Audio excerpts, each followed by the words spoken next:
જે સબસ્ક્રાઇબ નહીં કરે તેને મેલડી માતાની સોગંદ છે, અને સબસ્ક્રાઇબ નહીં કરો તો તમારા માતા પિતા મરી જશે. જે સબસ્ક્રાઇબ કરશે અને લાઈક કરશે તેને 2 કલાકમાં મેલડીમાં સારા સમાચાર આપશે. ઘરે સુખ શાંતિ રહેશે. એ તેલ લઈ લ્યો, ફકલેન્ડી તેલ લઈ લ્યો. જેને પણ ઓજાર ઊભો ન થતો હોય એ ફકલેન્ડી તેલ લઈ લ્યો. શું વેચવા આવ્યો છે તું? ક્યારનો અવાજ કરે છે એટલે જોર જોરથી બૂમો પાડે છે. અરે માસી, હું તો ફકલેન્ડી તેલ વેચવા આવ્યો છું. એકદમ ક્વોલિટી વાળું તેલ છે. એકવાર ચોપડશો તો તમે મને જિંદગીભર યાદ કરશો. પણ આ તેલ તળવાનું છે કે પછી બીજા કોઈ કામમાં ઉપયોગમાં લેવા માટેનું છે? મને જણાવ કે શું કરવાનું આ તેલનું? અરે માસી, તમે તો સાવ ભોળા લાગો છો. આ તેલ એના માટે છે કે જેને ઓજાર ઊભો ના થતો હોય. આ તેલ તળવા માટે નથી. તો માસી, ડોહાબાને ટેટુડો ઊભો ના થતો હોય તો લઈ લ્યો. ખૂબ સસ્તું ને સારું તેલ છે. તમારે કોઈ દિવસ તકલીફ નહીં આવે. અને બીજી ખાસિયત એવી છે કે ડોહાબાને નાનો ટેટુડો હોય છે તો પણ મોટો થઈ જશે. એકદમ પોપટ જેવો મોટો થઈ જશે. માસી લઈ લ્યો એક ડબ્બો. મારી ફૂલ ગેરંટી છે. તમને રિઝલ્ટ ના મળે તો પૈસા પાછા આપી દઈશ. તમે ખાલી એક ડબ્બો વાપરો એટલે તમને ખબર પડશે. તો માસી, ડોહાબા ક્યાં ગયા? ડોહાબાને બોલાવો. તો એમણે તેલ આપી દે અને ટેટુડો ઊભો ન થતો હોય તો ઊભો કરાવી નાખીએ.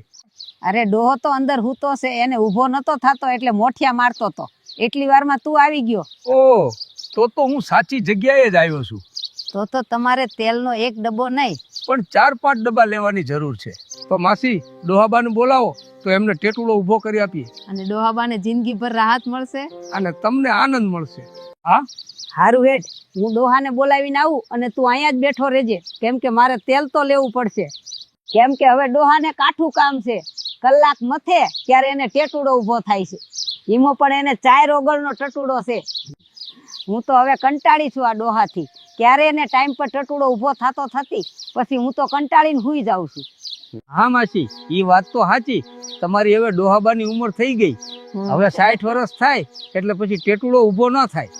તમારા ગામમાં એવા તો ઘણા બધા છે જેમને ટેટુડો ઊભો થતો થતી આજે 20-25 જણે માર જોડેથી ફકલેન્ડી તેલ લીધું છે. ઓહ, અમારા ગામમાં આટલા બધા લોકોએ તેલ લીધું છે કે આટલા બધા લોકોને ટેટુડો ઊભો થતો નથી? દેખો માસી, એક તો રઘનાથ બાપુ અને સમનો બાપુ, પછી કુંવરસી બાપુ અને હીરો બાપુ, આટલા બધા ડોહાઓએ ફકલેન્ડી તેલ લીધો છે. સમનાને ક્યારથી ટેટુડો ઊભો થતો નથી? એની બાયડી તો રોજ મને કહેતી હોય છે કે સમનો તો રોજ મને ઠેલતો હોય છે. સવિતાડીનો ડોહો તો બાયલો નીકળ્યો, મારા આગળ રોજ જૂઠું કહેતી હતી. એની બેનને કરી જાય મારો રૂપો કાકો. અરે માસી, ઊભો થવાની તો વાત છોડો તમે. એને તો 2 આંગળની ટટુડી છે. એના કરતા તો નાના છોકરાને મોટી ટટુડી હોય છે. એવું છે એમને? હવે દેખ, તું સવિતાડીને મળવા દે એકવાર. પછી એની વાત. મારા આગળ રોજ જૂઠું બોલતી હતી ને. હા માસી, અને બીજી એક વાત તમને કહેવા માંગુ છું. સવિતા માસીની વાત છે તો હું તમને એક વાત કરું. અરે ભાઈ, તું ટેન્શન ના લેતો, હું કોઈને વાત નહીં કરું. બોલ. શું વાત છે સવિતાની? માસી, એમાં એવું છે, હું તેલ વેચવા ગયો તો ત્યારે હું તેમના ઘરની બારે ઊભો હતો. ત્યારે મને કંઈક અવાજ આવતો હતો. પછી મેં બારીમાંથી ઘરની અંદર જોયું તો હું તો એકદમ હેરાન થઈ ગયો. તમે જોવાને તો સવિતા માસી 4 જણા જોડે ઠેલાવતી હતી. 4 જણાની વાત તો વાત જ રહી, પણ એનો ડોહો હાથે મળીને સવિતાડીને ઠેલાવતો હતો. તમે જોવો ને, સવિતાડી તો બંને ટોગા પોળા કરીને ખાટલા ઉપર સૂતી હતી અને 4 જણા તેની સર્વિસ કરતા હતા. અને સેવા કરવા વાળા કોણ હતા? તમે જાણીને ચોંકી જશો. માસી, એનો સગો કાકો અને એનો નાનો ભાઈ અને બીજા 2 જણ હતા. માસી, સવિતાડીને તો બરલા પડાવી નાખ્યા હતા 4 જણે.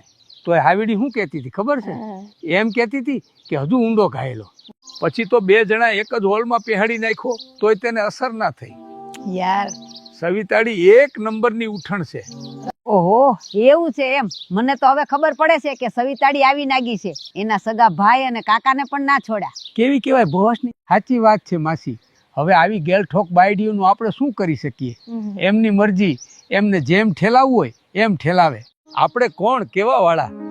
આપણે કોઈને કહીએ તો એમને તો ખોટું લાગી જાય. એના કરતા ના કેવું વધુ સારું. જવા દે. ચાલ જવા દે ઈ વાતને. મને તું તેલ આપ તો અમે પણ કામકાજ ચાલુ કરીએ અને નીચે ખાજ મટાડી નાખીએ. ડોહાબાને 2 ફૂટ લાંબો ટેટુડો થઈ જડે અને 4x4 ના જાડો. એકદમ ચીકણો ચીકણો થઈ જશે. તમારા માટે સ્પેશિયલ ઘરેથી બનાવેલો ફકલેન્ડી તેલ લઈને આવ્યો છું. તમે ડોહાબાના હથિયાર ઉપર લગાવશો એટલે સારું ભાઈ, તો મને એક ડબ્બો આપી દે, હું પણ હવે ખાજ મટાડી નાખું. અમે હવે સવિતાની વાતો સાંભળી ઉઠણ ચડી ગઈ છે.